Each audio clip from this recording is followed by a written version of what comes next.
Hello there, and welcome to 3Spoonies. We're your hosts, Karen, Jo, and Claire. This is episode number 53, and we're discussing aids and adaptations in everyday life. Join us as we dive in.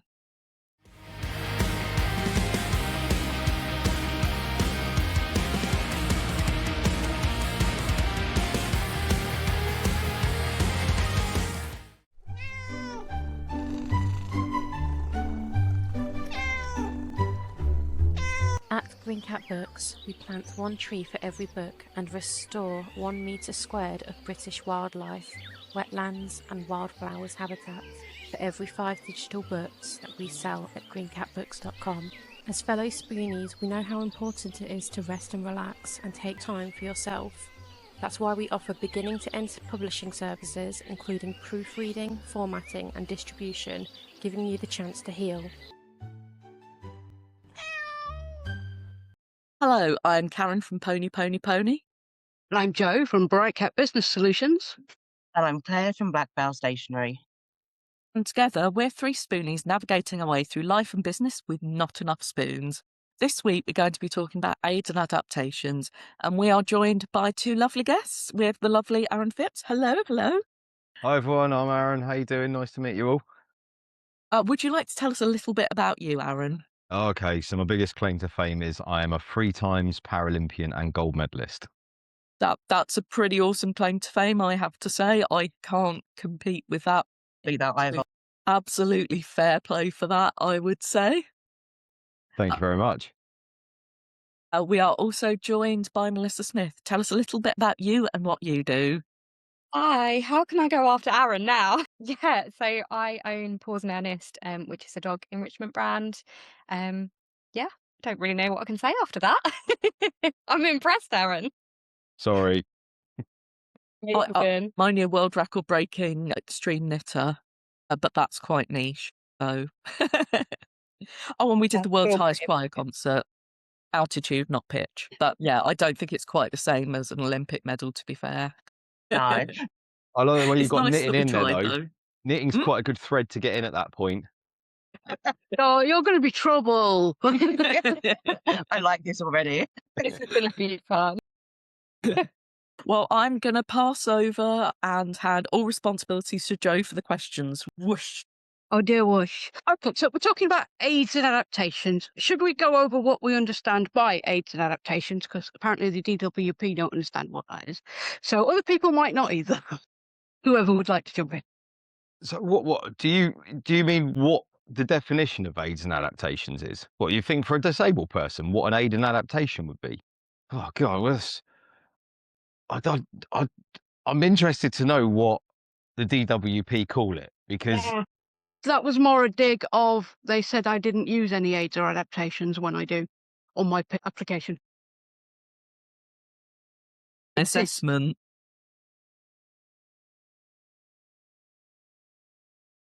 I think for me, there's so many different things that I class as aids and adaptations throughout the day. Like there's so much stuff that I do or that I use in my everyday life, even if that's something to help me open jars because that's extra strenuous trying to grasp the top of it. Like there's so many different things. I think when people tend to think of it, they tend to go straight for kind of your wheelchair or your walking stick or something along those lines, which have been incredibly valuable to me in the past and are amazing, but I also think there's value in the everyday aids and adaptations, and I think there's so many things that you can use, even as such, like when I used to struggle a bit more to shower, having a seat to sit down so that I could take a break halfway through. There's so many different things. It's almost impossible to put it in one category. I don't know about you guys. I'm going to go big. I'm going big. Look, that's a leg. I had a feeling you'd just taken a leg off. Do you think I had? There you go. Look, there's my leg. Yeah, it's my prosthetic leg. I've got 2 of them, but I'm not going to take them both off because I might fall off my chair. It's pretty good. Built in the NHS. Helps me walk. Yeah, there we go. There's my aid. Look, how are my socks looking? They're not too bad, actually. They do fall to bits. I don't change them very often. You don't need to really. It's like you're sweating on them. They don't get sweaty, do they? They stay as they are. Don't go cheesy. Yeah. There you go. I'm going to put this back on while you carry on talking. Okay, see once we can't even tell if your socks match, so that's fine. I do think life is too short for matching your socks. No, see, I'm But a socks have to match person. I hate it when they don't. I'm like, if But there's odd socks that have been there for more than like 2 weeks, they're going in the bin. I used to just have all black socks and therefore they all matched. And then I got ones with sort of coloured bits on like the heel and the toe, and then they never matched. But then my mum bought me ones with little cat faces and cat ears, so now they have to match because otherwise it's wrong. But Yeah. back to aids and adaptations. For me, to me, I just generally think if it's anything that benefits your day-to-day life to make it easier, then it counts. I don't care how ridiculous it may seem to you. How small it is. Yeah, like, if it makes your life easier and it's something that benefits you, like, Yeah. even down to at night, because I get my leg spasms and stuff and I can't lay on my side properly sometimes, I've got, like, a memory foam support pillow that I sleep with in between my legs, and then I have a different one that props me up at the same time, so I'm kind of at an angle, but oh, it's weird. But they're little things to me that everyone else is like, "That's really weird," but they make such a difference. Yeah. I think yeah, I make a lot of my adaptations, to be honest, and it's like, to be fair, that's where a lot of my business started from, because I'd make stuff for myself and then people would be like, "Oh, can I have one of those?" And I'm like, "Yeah, sure." Like, I didn't really realize that I thought it only helped me. Thankfully, we've got 3D printers, laser engravers. At the time, we had CNC machine, like everything. So a lot of the time, if I needed something, I'd say to my husband, I'd draw it on a piece of paper and be like, "Make me that. I need something to make this easier, or I need something to do this." And that's where my brain is. So I think for me, it's part of that every day, exactly what you just said, where yeah, I'll look at something and I'm like, that's taken a bit more energy than I want it to, or than it should have done. How can I make this easier? Or what can I do to actually have less of an impact on my day-to-day life? Um, I mean, things like from sort of the little things that like when we bought this house, it already had a wet room. It's got two banisters down the stairs, which these days I need. I didn't at the time, but sort of these things that have become really useful were already here, which is nice. But things like the garden, my husband's on a kick at the moment to sort out the garden because it was overgrown and horrible because I was no longer able to do it. And it was my thing. But his plan now is to put raised beds in so I can reach and I can do it even if I'm sat down. And I thought that was really nice. We're also putting a raised pond in because I want a pond. If things raised so I can get to it, it's not going to be the same issue. But he'll still do all the landscaping, maintenance, weeding because that takes more energy than I have. And I class that as an aid and adaptation as well. Well, absolutely, yeah. Well, I think sometimes it can also be sort of a method you come up with because the suggested one doesn't work.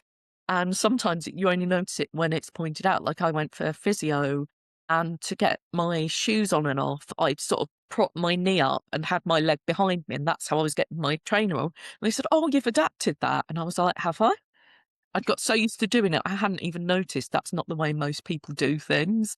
So sometimes it's only when you take a step away and look at it and you go, "Oh, okay, yeah, that is a thing. I didn't realise it was a thing, but that works for me, so hooray."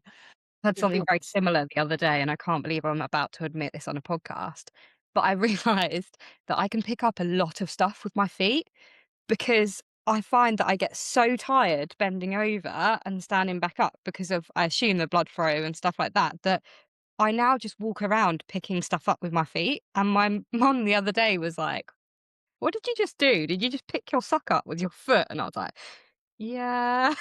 So it is, you don't even realize you're doing it. You just, it starts to become part of your everyday. I'm not sure I could class my feet as an aided adaptation though, but But it's behavioural adaptation.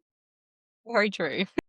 Yeah, Yeah, it makes your I life easier. modified a litter picker because I got to the point, I don't know if anyone else has had that, when if something falls on the floor, it belongs to the floor now. That Well, no yeah, it's longer fast. mine. Yeah. So I sort of modified a litter picker so it could be more useful at picking things up rather than just pinging them across the room to be then lost and on the floor.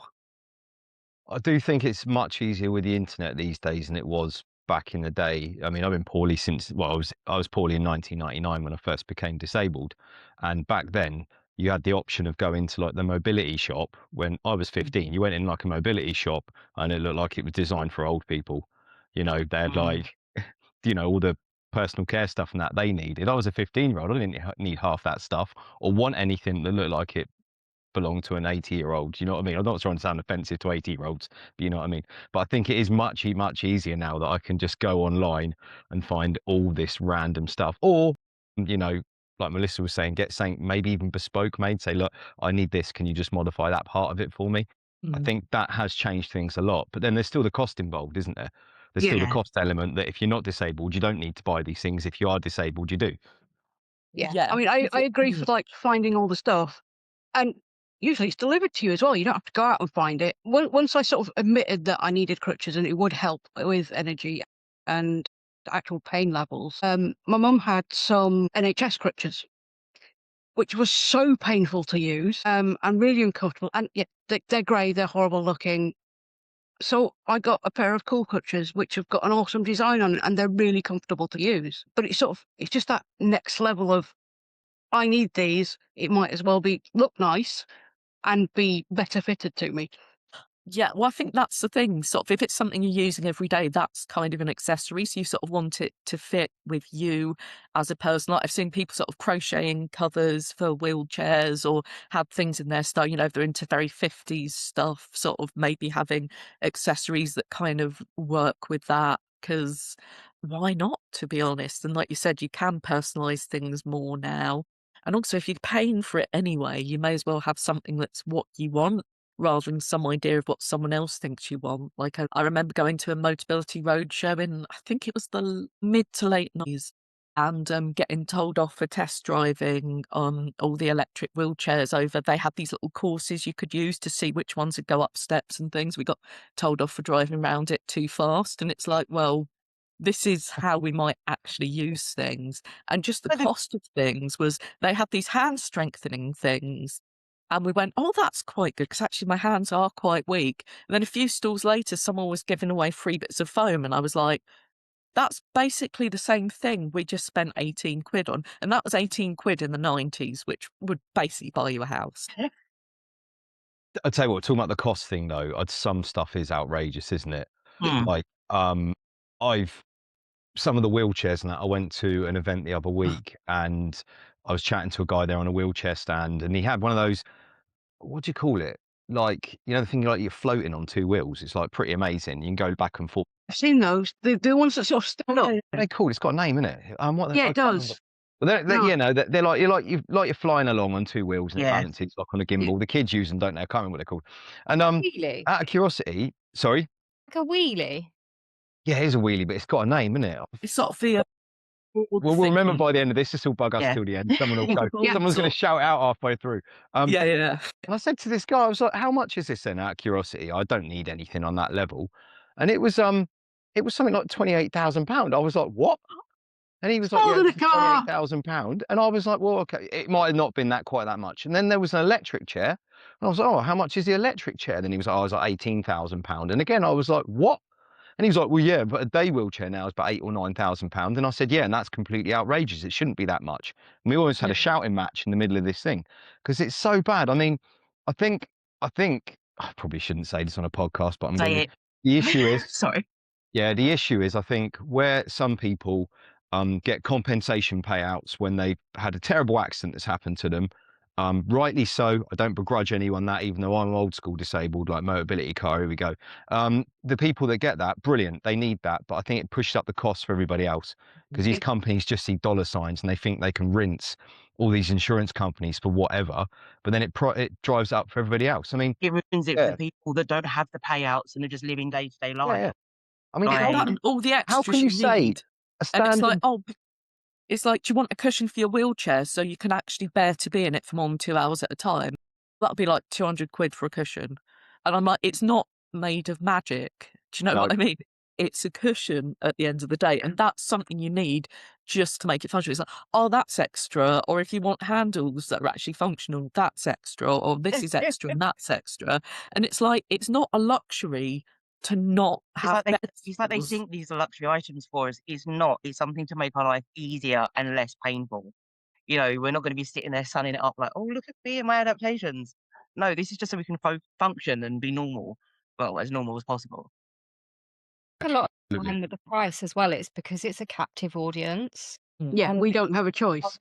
voice out there, and that makes me so angry that people feel like they can do that. Yeah, it is crazy, isn't it? Definitely. It's not on. It's when especially the day wheelchairs. Like my dad was an engineer, and I knew a bit about metalcraft and stuff. And you're looking at it thinking there's a couple of £100 worth of metal involved in this. And yes, it's bespoke, and you've got to pay for somebody's time, but you can't then sell it for £9,000. Someone's making an awful lot of money out of that, but there's not the competition to push up against it. There are a few companies that I know of that will do the right thing, but a few of them are just rubbing their hands together, and it drives me absolutely mad. Do you want to set up a wheelchair company, start selling cheap wheelchairs? People who need them. I think we should. I'd Yeah. love to do something like that where I'd be able to kind of have the money to invest, that there's more affordable stuff for people that need it, and not just taking the massive profit. You know, it's just about looking after each other. Well, It- also it- things aren't necessarily made with people in mind. It's like I remember my mum's a wheelchair user, and we basically had a series of clamps that held her wheelchair in place in the back of the van. And at the age of about 10, I was like, well, these clamps are the wrong way round. They should be this way round. Then it'd be more secure. But you looked at the instructions and it said, no, you need to put it together this way. And it's like, but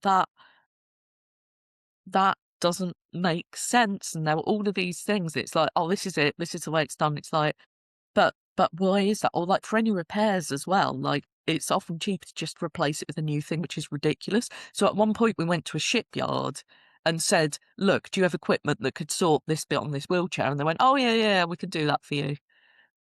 But, you know, I can see you doing that. Imagine you at the time. They say that being disabled costs you roughly an extra £1,000 a month. And I'm not sure that actually takes into account things like the big purchases like wheelchairs, modifying your home, things like that. Supplements. Yeah, I think that's just like your medication, your day-to-day adaptations. It's not the big stuff that obviously you may not have. I mean, even the Motability scheme, which is great, but you still need that deposit. And if you need something super specific or large or wheelchair accessible, that goes up to stupid Yeah. amounts. I always wondered how people afford it. Yeah, Yeah, I that's I crazy. talk about sport. I mean, I was obviously an athlete and involved in a sport which was probably the most bonkers and most expensive sport out there. Someone else is going to mess you in and say, "Nah, and you're wrong." But in wheelchair rugby, you know, a chair. My chair was sort of £4,000 to £5,000 a throw, and I got through one a year because I hit people so hard and I buckled them. I mean, I was sponsored, so hands up. I wasn't paying for them towards the latter part of my career, but I was at the very top of my game. If you're a brand new person playing this sport, like, you know, if you're going to go and play able-bodied rugby, you go and buy a ball, you could buy a shirt, you could buy some boots. You know, in this day and age, probably get change from £100. Still a lot of money. You know, you don't need a £5,000 wheelchair to progress, and that was always tough. So you donate them to people when they started, but you needed to be in your own equipment. So yeah, that became very expensive very quickly. that and the reliability you need with it. One of my students played wheelchair basketball and like it got battered, and it did take him a while to sort of properly trust it, because it's like, is this going to withstand it or is it going to collapse? And you know, there's sort of all of that going on while you're trying to play a sport, and it's like before you can even get started, there's like, will this work? Is this okay? Does this work for me? Does it need to be modified? And there's sort of all that thoughts that other people might not have. Yeah. We're going to come back to the wheelchair rugby and your specifics of what can take a beating in the next episode. All right. Homes. I mean, should we talk? What would you like? Everyday access aids and adaptations, or the home environment? Because I mean, I have a modified home sort of. So I've got a wet room. I added a shower seat because my shower is no longer the relaxing, lovely place it used to be because it takes too much energy. I've luckily got two banisters which I often need to use, which is great for carrying stuff upside down, up and down. And we have a ramp, which all of these things were already here when we moved in, thankfully. But you know, we've discussed things like, what if it comes time that I can't do the stairs at all, and you know, putting a bed downstairs, possibly extending like the living room further, so that becomes my room and office, and my office becomes Ben's man cave. And sort of how do we work the house out? Because our mortgage is very cheap, and so we'd like this to be our forever home. But it's like, what if it then doesn't suit your needs? Have any of you sort of like had to modify your homes, or did you get lucky like me? I've got mostly modified anyway. when I lived back in London, I was really lucky. Occupational therapy came out and done a lot of modifications in our flat, just for things to help me with like the bath and like bathroom and stuff and seating aids. So I was really lucky there. And then when we moved here, an older woman had lived here and it had pretty much everything in it. So everything that I had that occupational therapy didn't want back, I was like, right, who can I donate it to? Help them out along the way. But ideally, like I love my house. It is beautiful. It is massive. It's 3 floors. There's too many stairs, and the top floor is too steep. I'm literally just dead by the time I get up them. I said to my husband when we move, because this can't be a forever home anymore. I want a bungalow. I want everything on one floor, just for the ease of days when, or if we have to have stairs, we need a house that's got a downstairs bathroom. Because on days when I'm broken, just having to either, if I'm downstairs, I'm like, I will not pee all day because I don't want to do the stairs, and I'm just like, I will hold it for as long as possible. And when you suffer from kidney problems, that's not the best idea to do. Yeah. But I'm like, I want an easy life. I want a bungalow. I want a nice, but then it's bungalows aren't the right size for everything that I have and want. Yeah. Yeah, we found that problem, and especially as I've looked at bungalows around this area, and it's double, triple, 4 times what we're currently paying. Mm, Yeah, they're really expensive. With house adaptations for me, I think now is a very different answer to what it may have been a few years ago. I'm very lucky that pacing has been huge for me, and like I've been able to get to a point now where I'm at a lot higher capacity than I was before. When I was bedbound and was unable to really even make it to the toilet, we adapted the bedroom quite a lot. We put a lot of stuff in there that meant that I had kind of a little cool box in there so that I could have drinks in there, so that that was beside the bed. Um, Made sure there was bits in there so that when I woke up, I could self-sustain without my husband needing to be at home, but not having to kind of leave the bed. Now it's much smaller adaptations, little things like we're in the middle of renovating our house. We moved into a house that needs renovations, but every room that we do up, we're doing it ourselves and we're looking at it with the purpose of actually making it future proof for us. Little things like the downstairs toilet being easy access and stuff like that make such a big difference. Yeah, I think for me, probably the biggest thing at the moment for the adaptation is I love my anti-fatigue mat in the kitchen. So that when I'm chopping food, I find that actually really, really helpful. But on a day-to-day basis, I am very lucky that it's more the tools that I need to use rather than the home adaptations now. But that was a very different story a few years ago for me, where we were in a new build where nothing was adapted. So all of a sudden we had to quickly try and adapt things and work things out. But back then I couldn't even really leave the house or leave the bedroom. So adaptations were a little bit easier because it was in one small space rather than around the home. I go back to when I was first poorly. So I had meningitis when I was 15, and we lived in like a 3-bed standard terrace house. And I was in hospital for a year, but towards the end, my parents wanted to get me home. And the battle that they had, we had to convert the garage into my room, just so I could get home and change the front door and all this stuff. So they had sort of major building works going on. But I remember how stressful it was for them back then.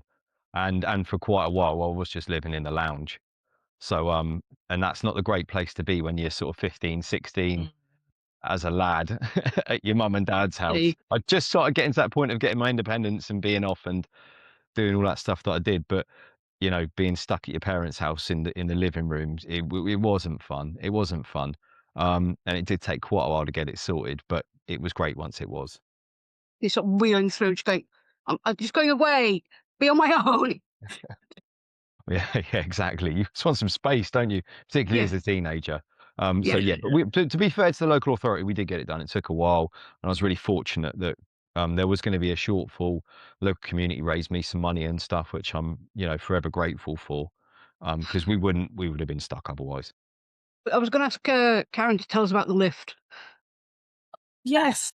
So, my dad has a lift in his house, which was put in years and years and years ago, because my mum was a wheelchair user, and at first we had, one of those stair lifts, And then eventually my mum found it harder and harder to transfer, so we had a lift put in that goes from the living room up to my parents' bedroom, which was fine.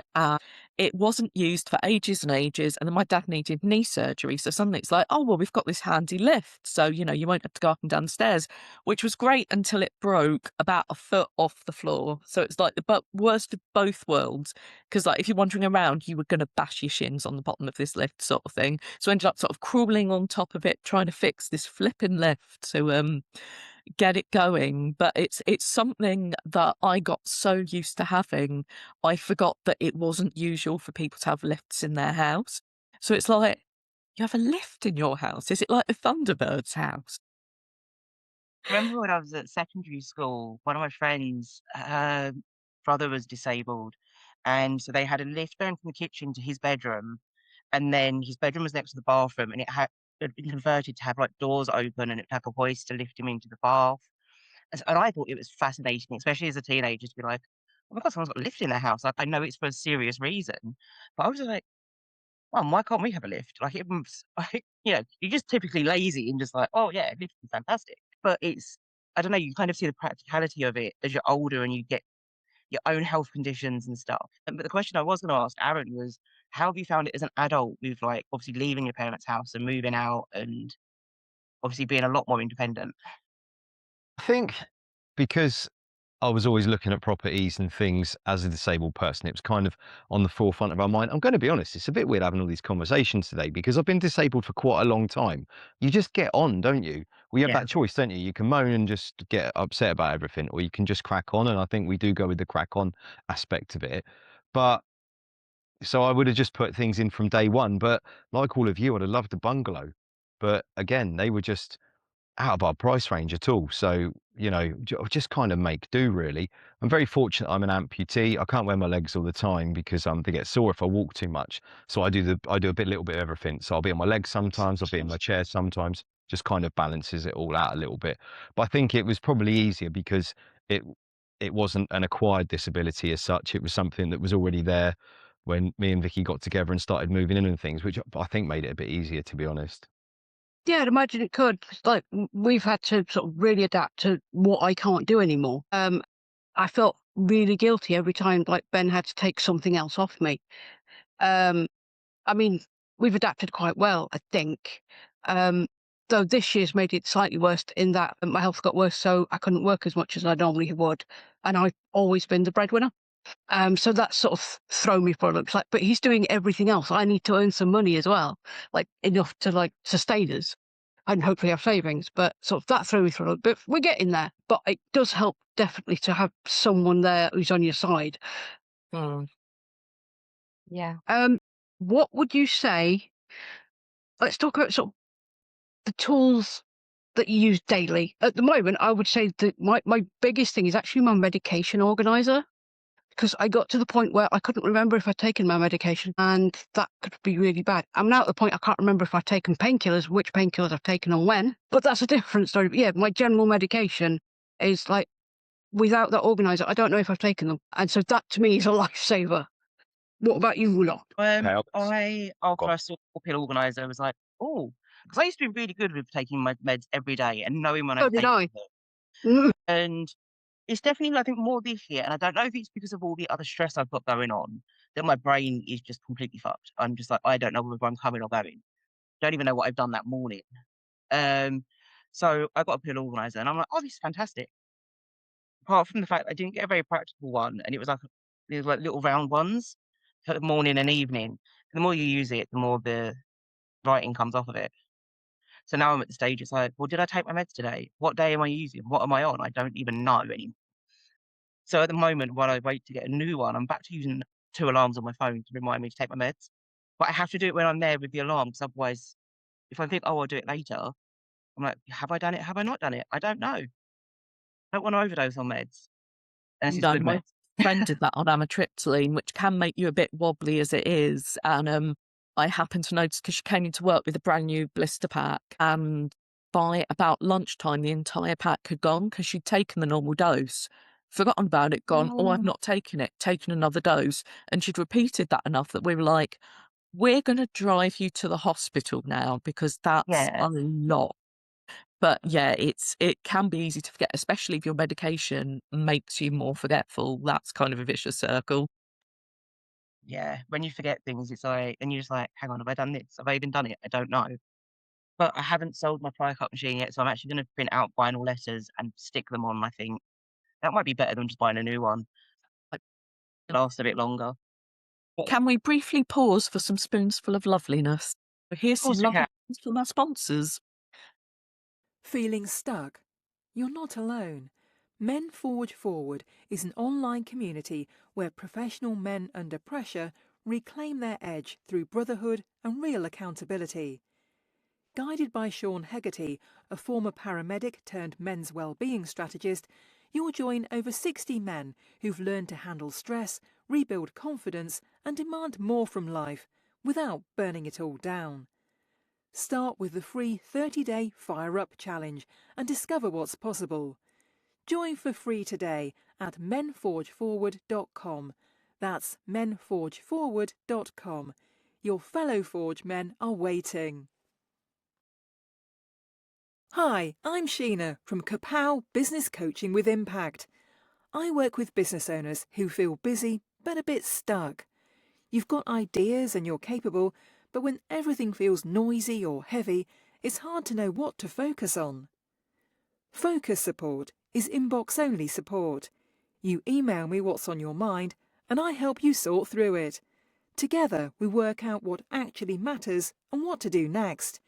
There's no big program and no pressure. Just calm, steady support when you need it.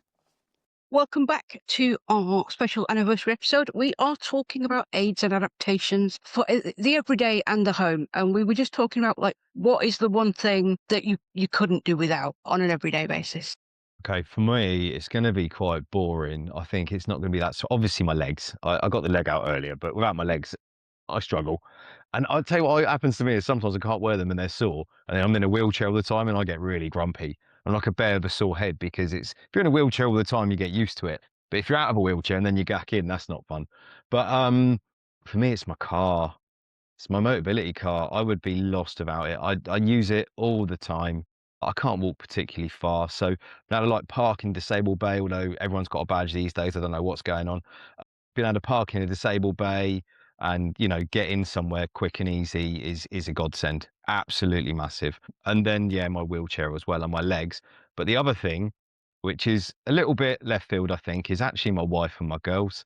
So I've got Vicky and my girls, Ella and Chloe. And to be honest, I'm racking my brains here of different bits, but they do so much for me and we don't talk about it.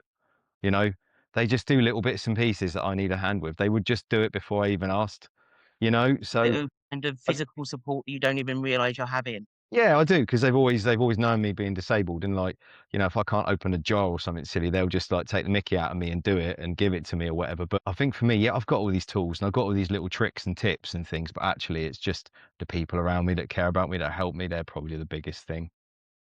Got a bit soppy there, didn't I? That made me feel really emotional then. Like, can you please stop? Don't do well with emotion. Anyway, I'm meant to be hard. I'm a big Paralympian. I'm hard. Rugby. It was all that dark Table thing. place. Dark side. No, it's good to see a soft side of things, and especially coming from a man as well to see that. It's because, you know, it is always that kind of stereotype of men have to be like put on that brave face and just deal with it. So no, I like that they are your like main thing.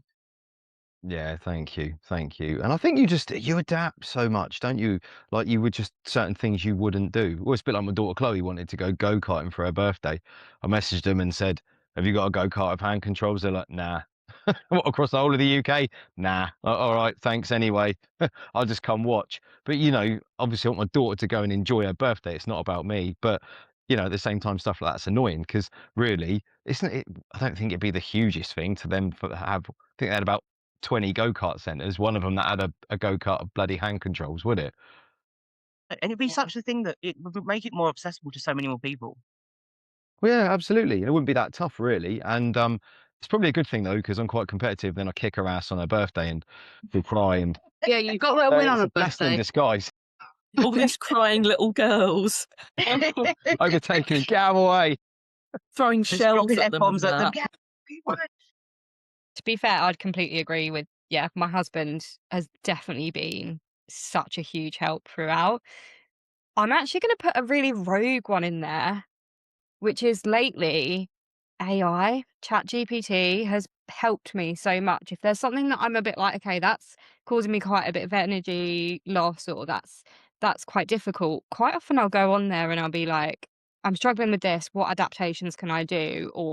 And it will give me solutions. Or if it's taking me a lot of brain power to work out what I want to do when in a day, I will literally pop in there. I need to do X, Y, and Z. Can you break them down into micro tasks and tell me when's the best time to do it so that I can fit in resting, making sure that I'm pacing? And it then gives me a schedule for the day without me having to use brain power, writing down a schedule and working out what I need to do and when I need to rest. Obviously, it's always adaptable based on how much a task has, tired me out or whatever it might be. But every day I'm like on ChatGPT now, it's really bad. Just with those little things and with helping with things. And something as simple as, whereas before I might have Googled a lot of different stuff and it would have taken me an hour to find an answer to something, it can be now a 30-second message and I've got the answer back, which means then that I'm not on my phone or my computer for an hour, which then gives me more time back elsewhere. I mean, there's so many tools I use every single day, but I think that's probably the one that I use the most at the moment. I love that. I'd never thought of using ChatGPT like that. Oh, me neither. Yeah. I like that. Yeah, I use it every day for so much stuff. We're messaging each other tomorrow, being like, "We've done it. This is Yeah. amazing." So it's like, I usually use it in business because, the blank page is the worst thing ever. And it's like, I just need it to spark something in my brain to get it going. If my brain will go at all, some days it will not. And those are days when I go back to bed, like yesterday. It's like, Also I've been think staring at that wall for an hour. Go back to bed. I But think yeah, quite I'd often never stress. considered using it that way. Yeah, I quite often use it as a bit of like almost like a sparring partner where if I've got, we were talking about obviously earlier about if you've got an event or something like that and you're trying to work out the best way to get there and the best way to not be tired from it, I'll be like, I'm a bit nervous about this week. I've got X, Y, and Z on. These are going to be quite strenuous events for me. How can I make life easier for me in this week? What can I do? And it will suggest things like maybe stay at a local hotel, or maybe see whether you can get takeaway for 1 week. Or how about you're messaging me about this 2 weeks before? How about you prep some meals in advance so that you've got meals for the week? And it's stuff like that that actually I'm like, I didn't have to use the brain power to think of that. So yeah, I use it all the time for that kind of thing. It's a little bit of an addiction, I'm not gonna lie. Not a bad one. I'll tell you what, this is a bit left field as well, but I think one of the things is as well as transport. Like public transport is a bit of a nightmare. I can get on a train, and if there's no changes, I'll get a train. But, if I've not got my car, I am really scuppered there as well. Yeah, definitely. Yes, on trains isn't great. I know people who've sort of booked stuff in advance, explained exactly what's needed, and it's not happened, which is horrendous nowadays, to be honest. It's one thing sort of back in the day, but it's easy for people to communicate and put things in place. Or, like there's some stations where there's one person who's qualified to put a ramp in. And like if that person's off sick, then people can't get trains. And it's like, how does a business function in that way? When they work, Yeah. they're amazing. When they work, they're unbelievable. It's amazing. You're like, When "Oh, they don't work, it's just a nightmare. Yeah. That's it. When it goes wrong, it goes really wrong." There's one of Dylan's friends, they go down to London a lot because he's obsessed with MJ the musical. I think they've seen it like 12 times now. She'll always book she'll pay the extra, go first class so that he's got the extra seating, the space and stuff. She books it well in advance so she gets a discount. Like it's cheaper, obviously, with disabled rail card. And there's been a couple of times that because of cancellations, delays, trains are well overbooked, they've got rid of the first class section and they've had to stand or something like that. And he's really struggled with the journey. And she's had it where no one will give up a seat for them and kind of stuff like that. And they've had to manage as best they can. And it's like, when you've got a kid that doesn't understand, well, not a kid, he's an adult now, but it's like, they don't understand these situations or how to cope when things don't go to plan. you know, we have to kind of, and as a parent, it's like, well, how do you cater for that? How do you make it acceptable so they don't have a full-on meltdown on the train? I've had to manage it with Dylan when we've been on a train. And it's like, oh, we're not going any further because there's no staff to take it further. So you have to swap and change, and he gets flustered. You know, the little things like that are such a nightmare, and they are little things to so many people. But when you've got to deal with people that don't understand it, it's like, well, how do you cope with it? There's got to be something in place to Especially support it. because, like, loads of people will be great, but it's the people trying to be helpful and sticking their nose in, basically. Like, yeah, my friend's son was on the verge of a meltdown. You could see it was just about holding it together, but like one more thing and he was going to go. And this lady came over and said, "Oh, well, don't worry, just be a good boy. Be a good boy. That's what we all want." And it's like, how did you think that comment was helping? Or it's like, I've been on a train and I was in one of the flip down seats in the disabled space, and I'm there with my big old mobility cushion and whatever else. Someone came up to me and said, "Oh, what disability do you have?" I just turned around and said, "Dyslexia." It's like, I'm sorry, are you the princess of the disabled seating? Do you get to police everyone else's conditions? Like, what's it got to do with you? Yeah, some people are just rude like that. I mean, having to use crutches when I'm out and about now, and it's like I am more visible because I no longer feel guilty sitting in the private seat and like going, "Oh, these people are looking at me." I mean, the one thing I have a shopping trolley where I take if I'm going somewhere more than a day or two, because it fits everything in, including my crutches, and it supports me walking a little bit.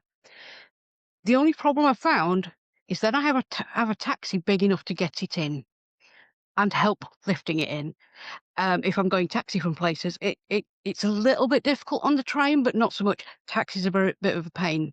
We'll see how that goes in November because I'm travelling alone, which I No, don't often do. because normally you meet up with us, don't you? And we're there Yes, together. I've usually got Karen, like from the moment I get to the train station.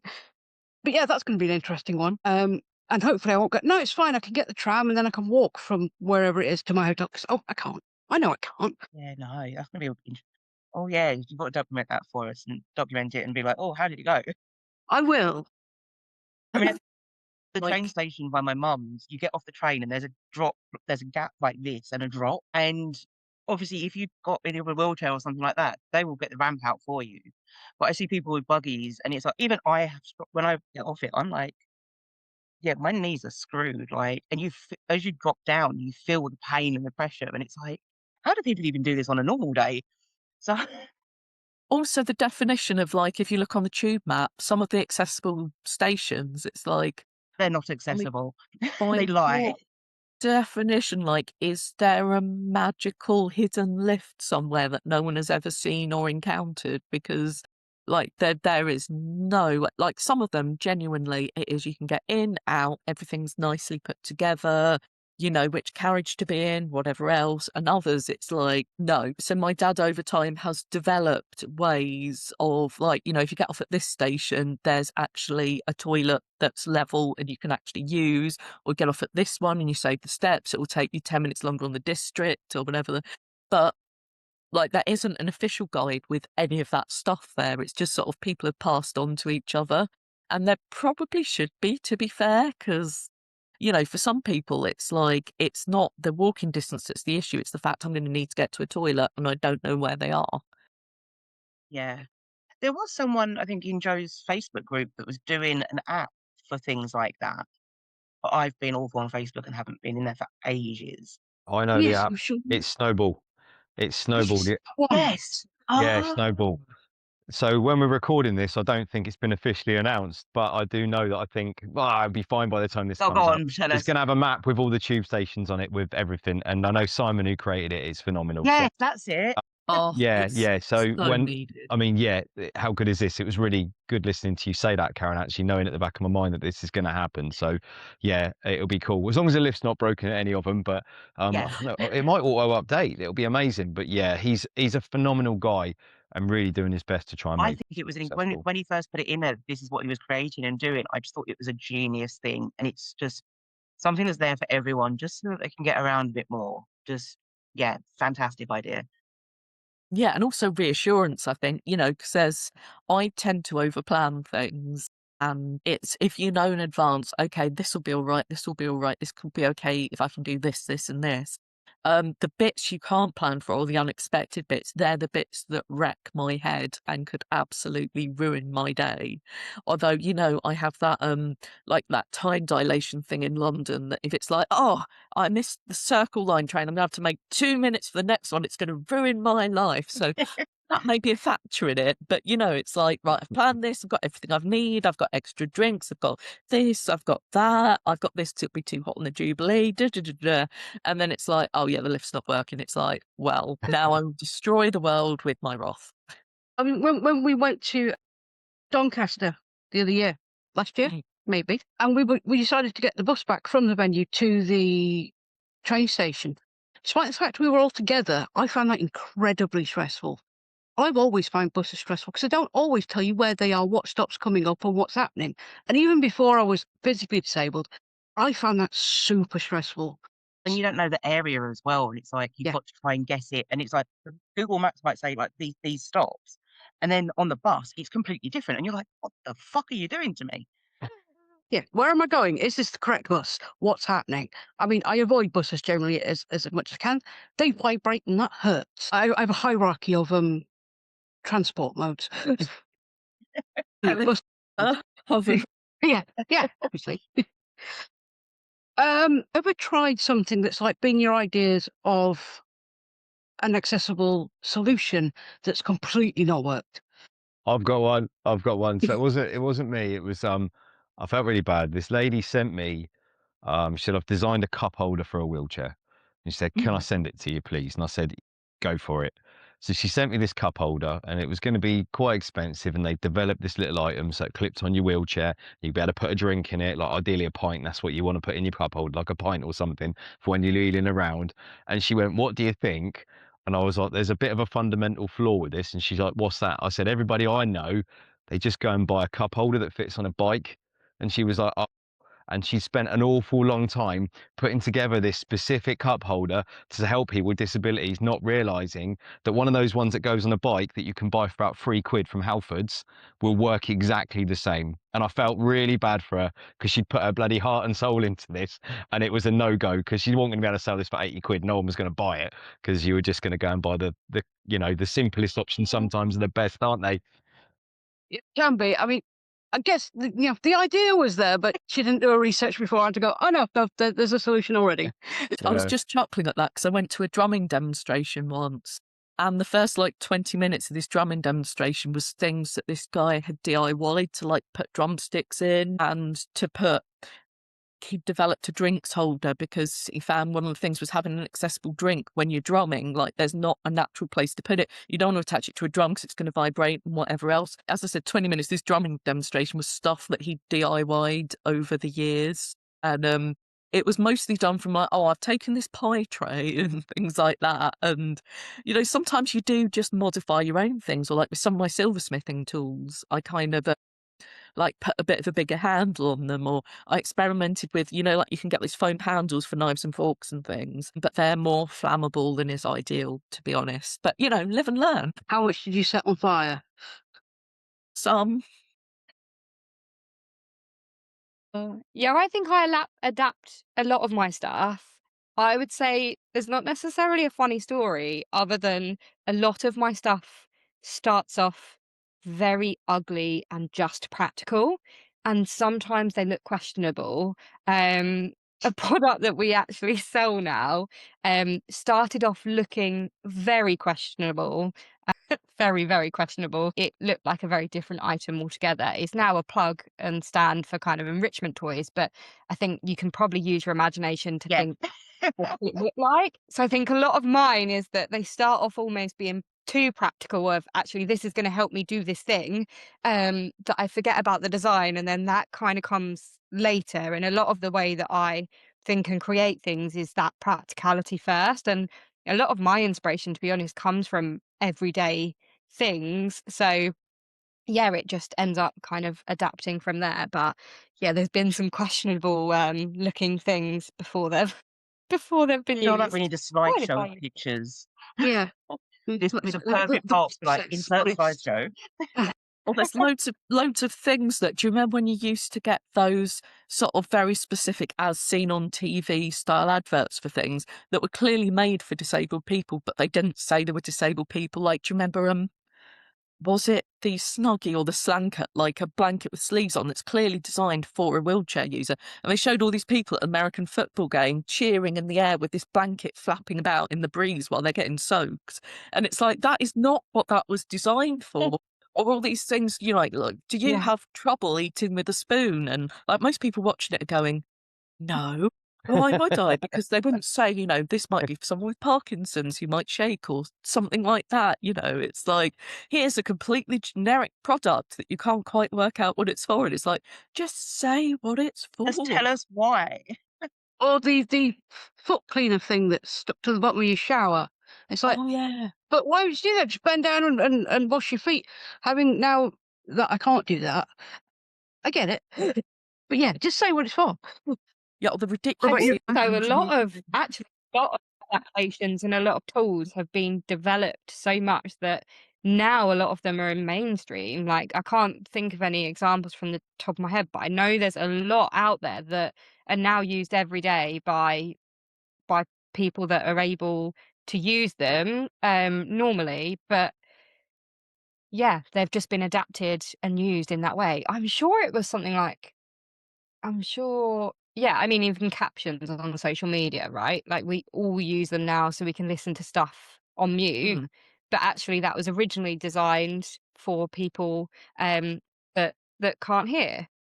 So And the yeah, I think Instagram it's ones are really interesting. good, by the way. Honestly, the Instagram ones are some of the most accurate ones. And like you said, that was developed for social media, but it's like actually useful and functional. So if there's a video of someone talking and it doesn't have captions on it, I don't like listening to videos for some reason. I find them annoying. So if it's got captions on it, I will watch it. If I have Yeah. to listen to it, there's a chance I'm scrolling by and telling you to fuck off. Yeah, even if I'm really interested, if it's not with captions, I'm not Yeah. going to. I don't know what it is. I don't know why. When I was doing a lot of personal development stuff on myself and trying to fix my head, my coach that I was working with, she was like, "Oh, like, I'm going to send you daily YouTube videos to listen to," and it's the most monotone, boring fucking voice in the world. And I'm like, 2 minutes in, and I'm like, I'm done. I'd have to lie and say I'd listened to it. I did tell her in the end that I couldn't do it. And I was like, if you can find me ones that have the text on it, there's a chance that I will sit there and listen to it. I will sit there and read it instead of listening to it. And Mm. she's like, really? I'm like, yeah, absolutely. And she found them, sent me them, and I was like, absolutely love this. This was brilliant. Whereas listening to the video, I was just like, nah. Yeah, Too easy to get distracted. It has to sound engaging for me to actually listen to it. And that's where I struggle, ironically, with run a podcast. This is why I struggle with podcasts.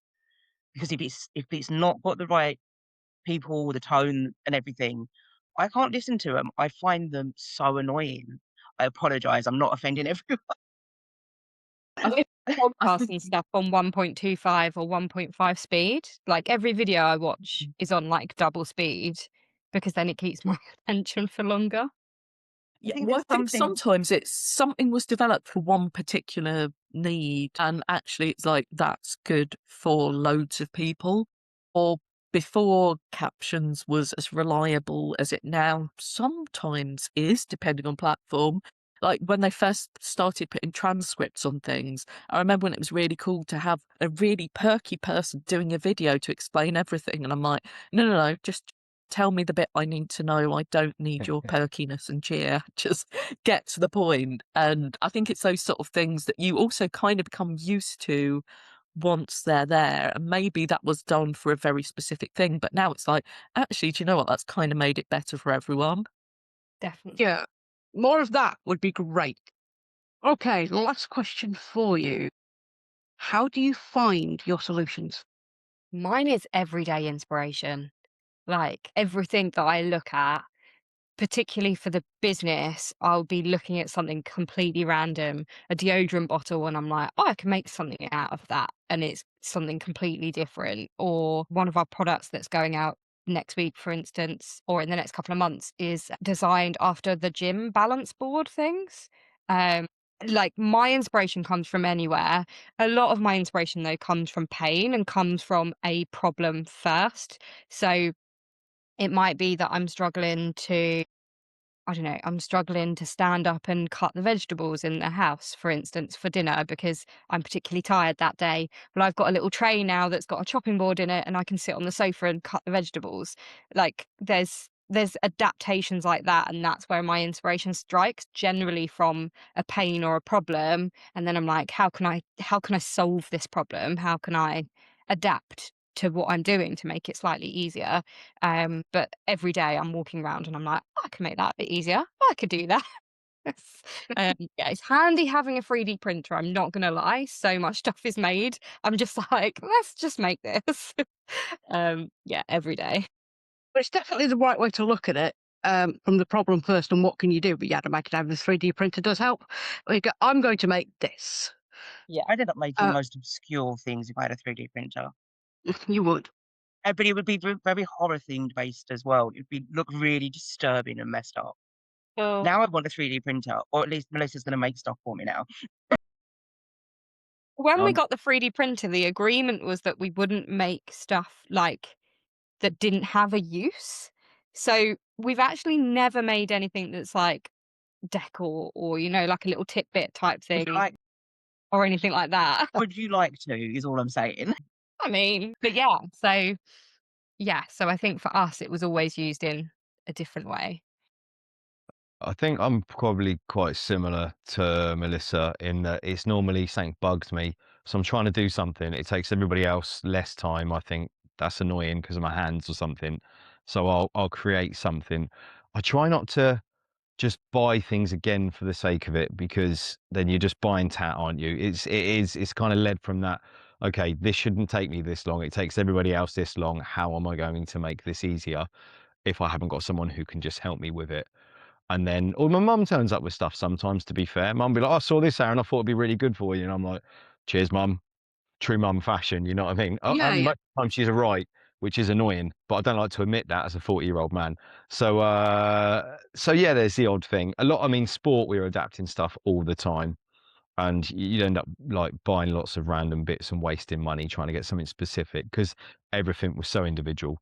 Everything needed to be completely bespoke to you. And this is kind of 3D printers weren't really, accessible at that point. So you'd be buying all sorts of random stuff from all sorts of parts of the world and then modifying it to try and make it work for what you wanted it to do. And it might be some really obscure little thing. But yeah, problem solution, I guess. Yeah, same as Melissa. I mean, my thing is just like, I need to do a thing, or I need something to do a thing. Go ask the community. Guarantee someone knows something, and Oh, they definitely. will also tell you what doesn't work, which is the important bit. Yeah. Ricky decided he was gonna buy me a different type of mop for the kitchen, so it's got like, it's like a fabric pad kind of thing, and it velcros on. And I was like, "Fuck it, I'm just gonna put it on my slip I'll just step on it with my slippers." Get my, like, proper slipper socks out, got some Velcro tape, and I've just adjusted it. Because then I can just walk around the kitchen doing it, whereas if I'm actually trying to mop, it fucking kills my back. And I'm just like, "Fuck, Robot it vacuum hurts." the other day. It is the best thing I've ever got in my life. I think I need Honestly, I love my Hoover because we've got really good Dyson Pet Powerball one, and it's fantastic. The amount of shit that comes out my carpet, I don't know how it gets there in the first place. In the there's fact we don't leave the house. But I love the idea of one of them because vacuuming is the worst painful thing in the world.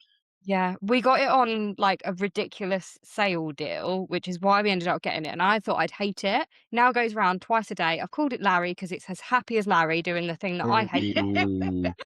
And it like just plods along around the house, does it. And like having a dog, there's hair everywhere. Like my house has never been as clean as it is now. And that has just revolutionized my life. I don't have to worry about hoovering. Like once a week I'll go around and do like a big hoover, obviously with the bigger hoover, or my husband will, let's be honest. But a day-to-day basis, it just keeps it down. And that's Yeah. like, yeah, been huge for us. We've got one as well. He's called Robbie Williams. That's amazing. I should have thought of that one. It was my sister-in-law, I think, if I'm being honest. But I'll claim it's my own. Why not? Try and murder. But now I really want one. You need to get one. Yeah. I, They can be I, quite I, expensive, but yeah, we got ours. I think it was like 60 quid or something. So like Wow. absolute bargain. And it's not like one of the cheap ones. So yeah. Might have to keep an eye out when there's like another Prime Day sale or something because they do some great deals then. yeah, Not that I only shop on Amazon Prime, but I do. they deliver next day. It's so good. It's like, I need the thing and I need it now. On that note, I am going to pass back to Karen to wrap us up. Yes, well, thank you both for joining us.